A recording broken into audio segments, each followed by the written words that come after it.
Hello and welcome to an all-new adult erotica in comics. You're watching SVon82. I am Scotty. You could call me Scott. You could call me whatever you'd like, just as long as you hit that like button on your way in. I would be eternally grateful. In this week's video, we are going to be talking about an underground cartoonist and fetish art pioneer, whose artwork depicts bondage fantasy art, gender role reversal, and female dominant scenarios during the golden age of comics. This week, we dive into the world of Eric Stanton. Stick around.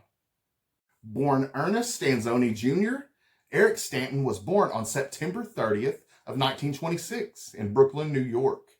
The son of an Italian father and a Russian mother, Eric would spend his life growing up in Brooklyn. Once old enough to join the military, Eric would enlist in the U.S. Navy, where he would serve during World War II, until a head injury which would leave him partially colorblind. After this, he became an art assistant to Booty Rogers, a fellow cartoonist. Eric would supply background art and plot ideas for Booty's series Sparky Watts and Babe. Eric Stanton's personal preference was drawing lady wrestling and fighting women comics, but he would begin doing commissioned art for Irving Klaw featuring bondage fantasy art. Klaw also sold pinups and movie stills from his shop as well. This marked the beginning of his fetish art career. Stanton then attended Cartoonist and Illustrator School in the early 1950s, studying under comics artist Jerry Robinson and others. Among his classmates were Gene Bilbrew and Steve Ditko. From 1958 to 68, Stanton would even share a Manhattan studio at 43rd Street and 8th Avenue with Steve Ditko. For many years, the two would collab on fetish comics. They would dabble in each other's arts, mainly spot inking. Stanton would draw pictures in India ink, and Ditko would color them.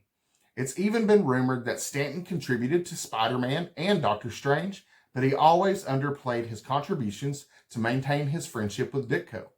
It was during this period of time that Eric Stanton worked on so many different fetish titles, including Diana's Ordeal, Perils of Diana, Priscilla, Queen of Escapes, Poor Pamela, Bound in Leather, Duchess of the Bastille, Bizarre Museum, Pleasure Bound, Rita's School of Discipline, Miss Tyrant's Finishing School, Fifi Chastises Her Maids, A Hazardous Journey, Helga's Search for Slaves, Madam Discipline, and Girls Figure Training Academy. In the late 60s, Eric would support himself by self-publishing and distributing his work to a quasi-underground network of subscribers and patrons. His offset printed Stantoons comic book series starting in 1982, and it would run through the 90s. Eric created a title called Blunderbroad in the 1970s with writer Andrew J. Offutt for use in a number of BDSM adventures. It was a Wonder Woman parody of sorts, and features an inept superheroine who constantly fails her missions and is invariably tortured by her enemies, with a rogues gallery that included a lesbian supervillainess named Leopard Lady, Pussy Galore, or Cheetah. She had a male sidekick named Count Dastardly. Blunderbroad's equivalent to Kryptonite is being subjected to cunnilingus. Another title created by Stanton, called Prinkazones, contained a storyline in which women around the world grew oversized female penises, or prinks. The women would also grow taller and stronger than the men and begin humiliating them and dominating the men in public. In the mid-70s, Bellier Press, a New York publisher of vintage fetish art, reprinted many of Stanton's comics in its 24-volume Bizarre Comics series. Stanton's art was also reprinted in the 90s in comics from the Fantagraphics imprint Eros Comics, including the series Kinky Hook, Sweeter Gwen, Confidential TV, and Tops and Bottoms issue 1 through 4 in 1997. Individual issues were subtitled Bound Beauty for issue 1, Lady in Charge for issue 2, Broken Engagement for issue 3, and Broken Engagement 2 for issue 4. His work was an inspiration for so many underground artists to come.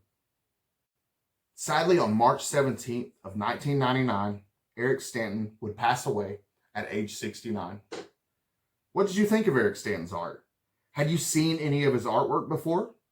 Were you aware that fetish art existed this far back? I wasn't.